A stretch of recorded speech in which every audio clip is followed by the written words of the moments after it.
Today's the last day of the year, and I'm going to go over some of the top vehicles that I thought were interesting this year, the ones that I have direct experience with. And there's a couple of them that need improvement, so I'm going to mention those as well. So, the first one that I thought was, I mean, these are not in any particular order. I just kind of went down my videos and I didn't want to rank order them because they're so vastly different. So, it wouldn't be fair to some and it would be, it just wouldn't be fair in general. So the one that stood out, and I had my criticisms of all these vehicles, but my personal preferences don't match everybody else's. So right off the bat, this is the best headlights I've experienced this year. The Acura Integra, the new one. The headlights are really awesome. They were able to, especially the high beams. I mean, it was like as soon as I turned the high beams on, I'm like, wow, wow, these headlights really wowed me. So I was very impressed. You got to check out the video if you hadn't checked it out. There's a lot of positives about this vehicle. It was fun to drive. It was a great vehicle, but what stands out the most to me was the headlights. All right, so the next vehicle, this particular vehicle, I don't have it fully published, but I already experienced it and already went back. This is the 2024 Alfa Romeo Giulia Quadrifoglio. I think I probably said it wrong. But this is a vehicle that excels. The driving experience is probably it's just so on point. It's near perfect. The uh the the the ride quality is good. The acceleration, the sound, the quality, it's just a really impressive vehicle. It looks good, and this was in a upgraded green color, which looks pretty good. Perfect for Christmas, by the way. The software was horrible, really bad software. And the headlights, I don't know if they were broken or what, but there was some issue with the headlights. You see that in the night video. But yeah, really, really cool vehicle overall. Very impressive, and it stood out as just an excellent vehicle.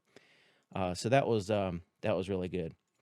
Once again, the Kia EV6 really amazed me because um, I did a video of the wind, and I was amazed at that time. But this one's a little bit better because it had more features at nighttime, and it had better lights, and had bigger wheels and looked pretty cool.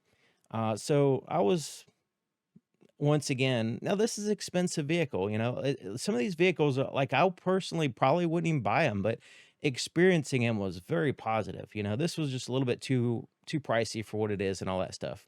But it wowed me. I love driving it.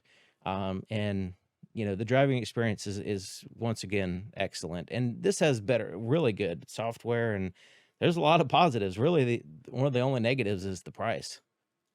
The next one here is the Tesla Model Y. I actually didn't drive this vehicle. I just went and looked at it at a Tesla store, and I was impressed right off the bat because the seats were super comfortable and just the layout. Everything was just kind of very simplified, and the layout was really good. So this is one of those type of vehicles that just immediately had a positive experience with it. Now the Model Y, I kind of sat in both the Model Y and the Model 3. The 3 is kind of smaller, it has a trunk instead of a hatchback and stuff like that. So this would actually be a vehicle that it would be I'd be more inclined to buy than the Model 3, just because of the way it's designed. So yeah, I was impressed with that. So the next one is the Toyota Prius. And I had criticisms with the Prius, and some people think that I was totally negative about it, but it was you can see right here that um the way the steering wheel and the gauge cluster is designed is just really wonky and not very good in my opinion. I think it was designed with like a flat top steering wheel or something, and it's just not there. So now it's like the steering wheel gets in the way of the gauges. Also, it's very loud, like all Toyotas and Lexus. It's like you're driving along, and it's like, wow, this is nice. And all of a sudden, the engine's and it just a little bit. I don't know. There's a couple things about it, but I like the way it looks, and it's fast too. So I think they did a good job overall, and the price is really good. The starting price of the Prius is very reasonable and I think a lot of people will love this car. So you check it out. The next one is the Golf R once again. The Golf R is one of those type of vehicles that it just excels in all areas. It's so functional.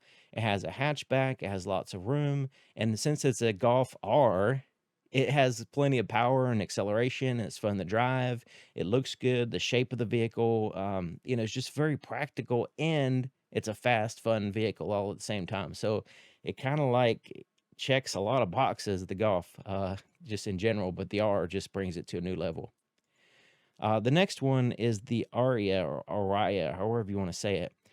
It's different. It's got some issues that definitely need to do some stuff with the software and stuff like that. But yeah, it was an interesting vehicle. There's a lot of positives. It's really impressive overall. So yeah, the Aria is an interesting vehicle, and I really enjoyed driving it and spending time with it. I did a lot of videos on it because it's so different and unique, and you know, people need to learn about some of the stuff about it. But the software, if they were to update some of the software issues I had, then it would be even better. Like it would make it a lot better. And I point those out in the video. So the next would be the Subaru Impreza RS. Um, the reason why this stands out is because of the ride quality. The ride quality was great. They have a larger screen. There's a lot of like gripes you can say about it, but just the comfort and ride quality, the price point, a lot of positives with this vehicle. So yeah, that was one of those positive experience. Enjoying to. I was very. It was fun to drive. Some vehicles I was like, oh, I don't want to drive this car. Like I'll drive it for one day. I'm like, I am just don't really want to get back in it. Um, but this was not like that. It's usually related to like seat comfort. If it's like really, really painful to drive because the seat is so uncomfortable, that's usually the case. So the next one is the Ioniq 6. I mean, everybody's praised this vehicle, and it's very praiseworthy. It gets a really good range. The one I was driving has like a 370-mile range. It has decent acceleration. The software is solid. It looks good. It kind of looks like this Porsche looking vehicle, futuristic. It has a lot of positives about it, and I enjoyed driving it, and and learning about it and all that stuff. The price is one of those limiting factors, I guess. With all electric vehicles, the price is going to be an issue. Almost all of them, anyway. Okay, so the Honda Pilot, the new Honda Pilot, the interior is the simplicity of the interior and the functionality and the design is designed well. There's a lot of there's a lot of things that could be improved, of course, but I like the way the inside was and how I get in, and things are laid out in a way that's meant it that's to my liking, And I like the way it doesn't have a shifter sticking up. It doesn't get in the way. It just has the push buttons there, and just getting in and out of the vehicle, is easy because of the height. The seat comfort's pretty good. Just the design of the vehicle. After driving a Honda Ridgeline that's based on the older Pilot, I really appreciated this one when I got in. So hopefully the new Ridgelines eventually will have this interior. So yeah, Pilot's good. CRV's pretty good too. Not really the CRV, the hybrid system mechanically is good, but the battery placement's kind of wonky and weird. You could just tell they just slapped that in there. It's just like throw it in the trunk and take out the spare tire, and that's all it was. Okay, so here's a couple vehicles that are kind of neat, that are kind of disappointing. Part of it is that if you have high standards, if you have a high price, then you want to have high standards, and also the reputation. So Lexus, the last 350 RX 350 I drove was really nice. I really enjoyed driving it. But this one was like the complexity. They just seem like they're going in the wrong direction with the RX 350 in the newer design.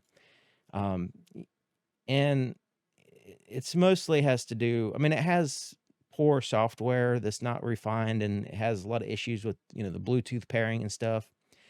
The complexity of the steering wheel, where you get in and you have to rub on the steering wheel to get the things pop up on the heads up display, and then you can I don't know. It's just the complexity and the overall design of the vehicle, it seems like it's going backwards.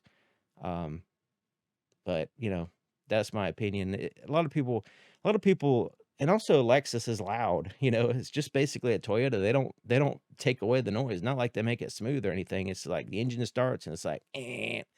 And so yeah, it's not it's not luxurious when you hear that, like, loud noises and stuff like that, and the complexity. It's like, isn't it like older people that are not like tech savvy gonna buy these type of vehicles? And then they're relying on all this complexity with the buttons and stuff. I don't know. It's not really impressive. I was not enjoying driving that vehicle. All right, so another vehicle that I was disappointed in, not disappointed, but this is new on the market, and they have to get a few things refined. So there's a couple things that I just didn't really care for, but driving this vehicle, I think they'll get it nailed down, but it just was not overall just not enjoyable to drive. The last one that was a little bit of disappointment, because I kind of had high hopes for this vehicle because I like the way it looks. It looks really good. They first pulled up with it and had those big wheels and just the style and everything, I was like, wow, this is going to be a great vehicle. It has roominess on the inside and just looks really good. But when you consider the price and you consider the loudness once again of the Toyota engine, that since it's a hybrid system, it's like, all of a sudden it just jarring sometimes when you're driving it. All of a sudden the engine starts and it's like it's like, okay, well, I don't know. There's a few things, and also uh the the system, the software system's buggy and has some issues. And the way Toyota lately has just been like, we're reimagining the navigation system. So we're just gonna, like, that's gonna be on your phone now. Well, you have to be the owner and you gotta log in and you gotta go through all this stuff in order to access the navigation system. So effectively the vehicle doesn't have a navigation system, um, unless you jump through a bunch of hoops and all that stuff. So like, why not just have a onboard navigation system, and then you can update it through the app or something like that. But I don't understand why they have these extra 15 extra steps, one for every vehicle, Toyota and Lexus. So yeah, this is one of those vehicles that, unless Toyota and Lexus is able to get a vehicle that's less complex and then less loud, and because if you have if you have an engine that's turning on and off, and then the fact that it's jarring when it turns on because it's so loud, it's like it just takes away from the quality, the quality aspect. It just seems like it's just disappointing in that sense. Now, moving on, I'm actually working on a video right now. It's not done yet, so technically it's not a video that I've released this year. But the Nissan Z is, and I'm working on it. That is really impressive. So it's a manual transmission. It's the performance Nissan Z. Uh, I mean, it is really well done. Like the driving experience, the ride quality, the sound, the software, the just the only drawback for me is the seat comfort. The seats are not really that comfortable for me. I don't know if, you know, just some people would probably be fine, but for me, it's just not all that great. Other than that, that car is almost perfect. I mean, it looks good, it drives good, it gets decent fuel economy, and that's not even the point of the vehicle. The point is performance and fun to drive, and looks really, really good. So there's my thoughts on the past year. Hopefully, 2024 will be even better than this year. This year's been has had some issues.